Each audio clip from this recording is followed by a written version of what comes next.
Olá, como estão vocês? Hoje o tema escolhido é um tema que, que gera muita dúvida, muita polêmica, né? Falando ainda aí sobre agentes de segurança pública, privada, algo que aparece muito mas se ele tem o perfil, né? Se ele tem um bom treinamento, mesmo assim ele pode adoecer. Mesmo assim, ele pode ter um sofrimento psíquico, tá? Então, hoje, a fala aqui vai ser exatamente sobre esse assunto, para a gente esclarecer qualquer dúvida que exista, para você, agente de segurança, para você que é familiar, para você que tem a curiosidade, para você que tem o desejo de ser um agente de segurança também, tá? Então, assim, dando uma pincelada em tudo que vem sendo falado, primeiro, para ser um agente de segurança, então, existe um desejo, né? Não é só um desejo suficiente, mas tem que existir também uma oportunidade. Essa oportunidade pode ser uma contratação em uma empresa privada, pode ser um concurso, que aí vai ser aberto um edital, passa por um processo seletivo que tem vários critérios. A questão da escolaridade, a questão relacionada ao perfil psicológico, tem também aptidão física, tem uma série de critérios. Passou em tudo isso, tem o perfil, vai passar por um treinamento, por uma escola, tá? E aí vem a formação, ok. A partir daí, começa a trabalhar em determinado batalhão, né? Desempenhando aí a função fim a princípio, que é o policiamento ostensivo, que é um trabalho mais ostensivo. A partir daí, por mais que você tenha treinamento, você tenha feito o famoso juramento, que eu não mencionei, mas é algo também muito importante dentro do contexto cultural de um agente de segurança. Mesmo com tudo isso, vamos colocar um exemplo, algo que está acontecendo atualmente aí, né? Lá no nosso Rio Grande do Sul, né? Quantos agentes de segurança do estado, né, do Rio Grande, quantos agentes de segurança também de outros estados, inclusive aqui do nosso estado do Paraná, também estão prestando serviço, né? Quanto sofrimento envolvido, quantas pessoas se colocam, né, no lugar da outra, com toda a empatia, com todo o altruísmo, para poder fazer a sua parte, né, para fazer o que realmente sente, que é a sua profissão, que é a sua identidade profissional. Porém, por mais que esteja treinado, por mais que perceba que ele tem aquela função, que aquela função é a função que deve ser exercida naquele momento, diante de tanto sofrimento, diante de tanta angústia, pode sim, né, despertar ali sensações. Sensações o suficiente para não executar sua função, não é isso que eu estou dizendo, tá? Porque cada um de nós tem um perfil. E dentro desse perfil, dentro de uma qualificação, dentro de um bom treinamento, né? A ação ela pode acontecer da melhor forma possível. Mas eu estou aqui para falar de situações que muitas vezes podem acontecer diante de fatos e sofrimentos e angústias, históricos anteriores, repetições de situações traumáticas. Então, pode. Eu estou aqui para dizer para vocês que, mesmo que exista o perfil, um treinamento, tá? Mesmo assim, pode acontecer um adoecimento. E quando acontece um adoecimento, o que que faz? Existe tratamento? Estou aqui para dizer para vocês que existe tratamento sim, tá? Muitas vezes é necessário uma psicoterapia, que é feito com um psicólogo, né, credenciado aí pelo Conselho Regional de Psicologia, né, que a gente chama de CRP. Cada estado tem uma região, né? A nossa aqui no Paraná é 08.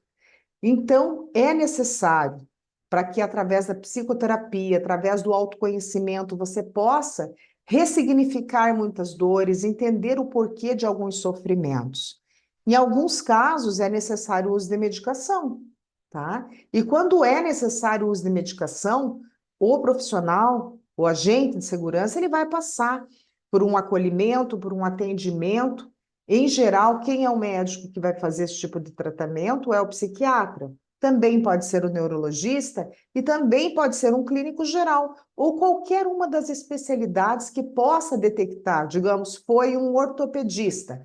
O ortopedista ele pode detectar que existe ali uma demanda emocional e fazer um encaminhamento para o especialista também. Importante realmente sabermos que, se acontecer um adoecimento, se houver um sofrimento, existe também um tratamento, tá? Então, aí a gente fala do estresse agudo, do estresse pós-traumático, de situações de estresse direcionados realmente à questão do trabalho, mas, enfim, acho que é bem importante a gente deixar as coisas claras no sentido de que pode adoecer? Pode. Pode se tratar? Pode, tá? Então é bem importante a gente não deixar um lenço rosa em cima de tudo isso, porque ninguém realmente é de ferro.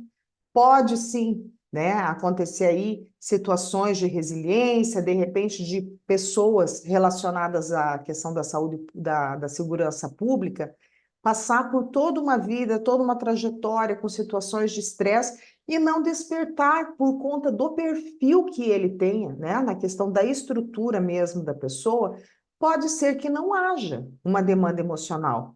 Pode, tá? Mas se houver, tem tratamento. Tá? Tem como ser ressignificado, tem como fazer uma rede de apoio para entender o que é que esse agente está demandando de cuidados. Tá? E estou aqui para dizer para vocês que já vi muitas pessoas que adoeceram voltarem sim à questão da saúde. Então, o problema não é ir em busca de um tratamento. O problema é quando não se vai em busca de um tratamento e se tem uma demanda. Muitos agentes, né, não têm aí a informação de que ele pode sim buscar um tratamento adequado, né? Ele pode, se for necessário, se for percebido por parte dos profissionais que estejam acompanhando, ficar afastado das atividades profissionais. Ele pode ficar afastado, às vezes, do serviço operacional, ficar trabalhando internamente ou ainda afastado de todas as atividades. Tudo isso vai depender dos critérios que o profissional vai estar acompanhando e vendo a necessidade que haja, por conta do uso de uma medicação, como que essa medicação vai reagir no organismo, por quanto tempo ele vai fazer esse acompanhamento, por isso ele vai sendo afastado, né? É sempre acompanhado. Ele não fica afastado para não se tratar, ele fica afastado para tratar da saúde e retornar ao trabalho. O que a gente está falando hoje aqui não é de uma situação de reforma, tá? Não é uma situação de alguém que vai ficar, na linguagem, né, civil, aposentado por invalidez. Tem alguns casos que a gente chama dentro da corporação de reformado, né? Porém, aqui a gente está para falar de policiais, de bombeiros, de agentes de segurança, pública ou privada, que passam por uma situação, passam por um tratamento e depois vão retornar às atividades, tá? Pode ser que exista um enfrentamento quando vai se procurar um tratamento para a saúde? Pode. E isso não é só dentro da corporação, de um estado específico, de um país específico, de uma empresa específica, porque isso é da estrutura cultural. Existe preconceito quanto à saúde mental. Tá? Em muitos pontos existe sim. Trabalho dentro da saúde mental já há muitos anos. A gente pode falar em um tema, se vocês tiverem o desejo, sobre a reforma psiquiátrica, que é um tema bastante polêmico também, mas existe preconceito. Mas não é só aí que existe preconceito em outras questões também. Hoje eu estou aqui para falar para vocês da saúde mental. Então, mesmo que você sinta que há um preconceito, é importante você se apegar com o quê? Com os direitos que você tem. Procure um advogado da sua confiança. Procure um psicólogo da tua confiança, um médico da sua confiança, para você entender que direitos você tem. Procure na sua instituição se você se sente confortável, né, com alguém que trabalhe nessa área. Procure na sua empresa. Se sinta bem, se sinta confortável para entender por que está doendo, né? E quando dói algo, é importante que a gente cuide. Se a gente tem uma ferida, né? E essa ferida é visível e está no corpo, em geral, a gente não tem receio de falar sobre ela. Fala, não, me machuquei, né? Preciso colocar um gesso, eu preciso ficar afastado porque quebrei uma parte do corpo, porque eu estou com algum problema. Tá, mas assim, quando é uma questão emocional, é como se fosse vergonhoso. É como se você não tivesse dado conta. É como se você fosse inferior ao outro que não teve, tá? Mas isso é realmente estrutural, isso é preconceito, tá? Então, não é com você, não é por você. Isso é uma questão social, é muito maior. Então, se você sente dor psíquica, algum tipo de sofrimento que pode vir em vários formatos. Pode vir revivendo uma situação que te trouxe um sofrimento. As cenas podem ser flashes, pode vir através de sonhos, tá? Pode vir em outros formatos também, através de uma irritabilidade, de uma intolerância, né? De uma impulsividade, uso de substâncias, né? Discussões em casa. De repente, o seu marido, ou a sua esposa, ou um filho, ou enfim, alguém pode dizer: Nossa, você anda tão irritada, né? Você anda tão. Então, gente, sempre que você percebe que alguma coisa tá diferente, né? E aquilo tá te trazendo algum tipo de sofrimento, ou alguém próximo te diz isso, fique alerta. Fique alerta. Hoje em dia a ciência tem recursos, tá? Tem muito mais do que lá os seus avós tiveram, do que os nossos pais tiveram. E nós, sem dúvida, estamos abrindo o caminho para os nossos filhos, para os nossos sobrinhos, para as próximas gerações. É extremamente importante a gente se apropriar dos nossos direitos, a gente se apropriar das coisas que podem fazer com que a gente viva melhor, tá? Então, dentro da questão da cultura militar, da cultura organizacional mesmo, né, do cuidar, falo aí de guardas, de polícia civil, de polícia federal, então tem aí toda uma doutrina, tem perfil, e adoecer é do ser humano. E antes de nós sermos qualquer profissional, de termos escolhido qualquer profissão, nós somos seres humanos. Essa é a base, tá? Ninguém é de ferro, somos seres humanos, podemos adoecer e podemos nos tratar, tá? Tem uma pergunta que às vezes aparece também, se um policial ele ficar afastado, né, e de repente ele precisar ser desarmado, né? Porque isso dentro da cultura militar é algo muito intenso, né? Porque a arma para né, um agente de segurança é um instrumento de trabalho, é necessário, né? Então, muitas vezes, quando por conta da medicação que ele está utilizando, ou por conta da situação no todo é abordado, né? Para que provisoriamente, temporariamente, ele fique sem a arma, é por aquele tempo. É um tempo até que ele possa se tratar, né? É uma segurança para ele. Até me refiro, muitas vezes, ele pode estar desatento, né? E de repente você estar utilizando um armamento, principalmente um armamento que seja do Estado, enfim, né?